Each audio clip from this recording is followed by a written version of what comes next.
In terms of that, that pretty much covers up the outside entirely. But there's one major change and one major difference between these two phones that is probably the biggest differentiating factor between an iPhone 7 Plus and the iPhone 6s Plus, and that's what you're looking at right now, the software. The iPhone 6s Plus had a pretty good lifelong, longevity, whatever you want to call it. It was pretty good. There really wasn't anything super crazy or super bad that happened with the 6s Plus. It really did fix a lot of the problems.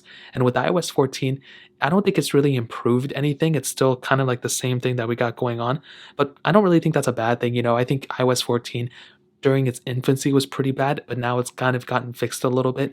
And unfortunately, from all the rumors and reports that we're seeing, the 6S Plus is said to actually be ending on iOS 14. It's not going to be getting the next version of software. So what does that mean? Well, the rest of the report reads, and a lot of reports you can kind of Google it. I've made tons of videos on it already, that the 7 Plus will pretty much be the device that's going to be continuing to get software updates year in and year out beyond the iPhone 6s Plus. So what does this mean? Basically, at least for the time being, the next version of software is going to be able to go from the iPhone 7 and 7 Plus onward. So if you have something like an iPhone 6s Plus, you aren't really going to be able to go and install iOS 14 on this device. So that means that if you own a 6s Plus, you're going to be good. You're probably still going to be getting security updates and everything, but the 7 Plus is going to get you a much better, longer lasting phone. And in my opinion, this phone may even get iOS 16 potentially. It's not really guaranteed, but we could potentially be getting iOS 16 on the iPhone 7 Plus as well.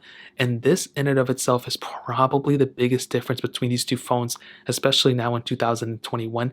And if I had to say it, if I had to recommend something, I would recommend everyone in those specific cases to go from an iPhone 6s Plus to an iPhone 7 Plus, just based on the software update itself. There's still a lot of similarities between the two here too. I feel like the battery life is kind of the same, even though the 7 Plus has a bigger size battery. I only think it's marginally better, especially now with iOS 14. It's kind of tamed these two batteries, and I don't think one is way crazier than the other one. The 7 Plus still has a better battery life, but it's not really that crazy compared to something like an iPhone 12 or something like that.